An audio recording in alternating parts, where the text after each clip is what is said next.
If you're a heat and air technician or even a salesperson, why do you need to tell stories and event or situations in a linear manner? And why is this important? This is a fantastic question.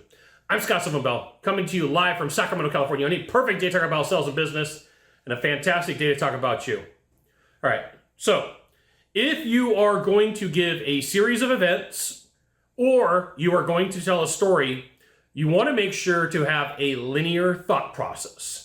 If I come to you and I share content, strategies, ideas, concepts, and I'm all over the place, and I tell an ADD or an ADHD type story, and you don't follow along, for every piece of information, for every fact, for every detail that I give, the less you retain, okay? This is why it's super importante for you to practice explaining damage. This is why it's super importante for you to practice explaining how systems operate. It is because if you can explain it in a linear fashion, it's easier for the mind to remember that story. I did 1, 2, 3, 4, 5, okay? I'll give you an example. For my birthday, I flew out to Oahu. On my birthday, I went and watched the sunrise in Lanikai Beach. It's the place with the two mountains that you see at the big box store, and there's a big palm tree in the background. For lunch, I went to Spaghettini's and had pepperoni and pineapple pizza. Oh my goodness, with extra sauce. And then for dinner, I went to Teddy's Bigger Burgers and had a barbecue bacon burger.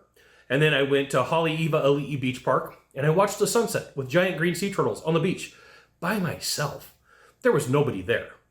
So you could take that story that I just gave you, where I started at sunrise in Lanikai, ended at sunset in Haleiwa, and roughly tell that same story. You won't remember all the facts, you may not remember all the details, you may get the names butchered, but you could say Scott went to the beach and watched sunrise, went to lunch and had pizza, went to dinner and had a burger and fries at some place called Teddy's Bigger Burger, and then watched the sunset with giant green sea turtles, okay?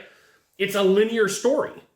Well, you're more truthful to a person when you explain information in this manner that they can follow, and then instead of them saying, I'm not buying it, I don't believe you, I'm not taking this information in, okay? A linear path, put a line, like, here's the start, here's the finish. And this right here is why you should join HVACTechSecrets.com. I'll give you the goods. Not in the Facebook group, not in the YouTube channel, which means private coaching, private training, discounted coaching, or discounted training. It'll be awesome. You will love it. Linear stories. Linear stories. So, as a consumer, the next time that you're out and about and you're making a purchase, you know, a couple hundred, a couple $1,000s, and you meet with a salesperson, pay attention to how they talk to you. Pay attention to, like, here is the order of operations. Here is the agenda. This is why, like, when you look at a lot of old school sales training from the 30s and the 40s and the 50s, and especially the late 40s and 50s, a lot of sales trainers, Douglas Edwards and the like, would tell salespeople to create an agenda because, like, now people can understand what they are supposed to do. Now they're like, okay, here's the steps that we're going to take. 1, 2, 3, 4, right? You could tell the story of me going to Lanikai for sunrise, pizza for lunch, burger for dinner, sunset for the evening, which, man, I might drop some images in. People see them, they're like, dude, what kind of camera were you using? And I'm like, Samsung A53 or some similar phone. They're like, no freaking way. Yeah, just off of a phone.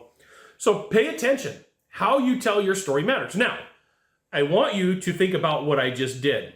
I interjected and I threw a random fact in there. Pay attention to how much time you're going back and going, oh yeah, I forgot to tell you. Oh yeah, I forgot to tell you, right? Too many random facts are going to spoil your linear thought process. One of the things that I teach people how to do is how to interview podcast hosts or podcast guests, people on stages. And it's a common issue that people have is their thought process is out of order. So we're going to start in the past, right? Past, present, future. Or past, present, future. Put it on a timeline, okay? Back when your system was created, 1, 2, 3, 4, okay? Presently, here's what's going on today. If you wait, here's what's going to happen in the future. People can take that concept, that idea, that strategy, that story and go, this makes a ton of sense.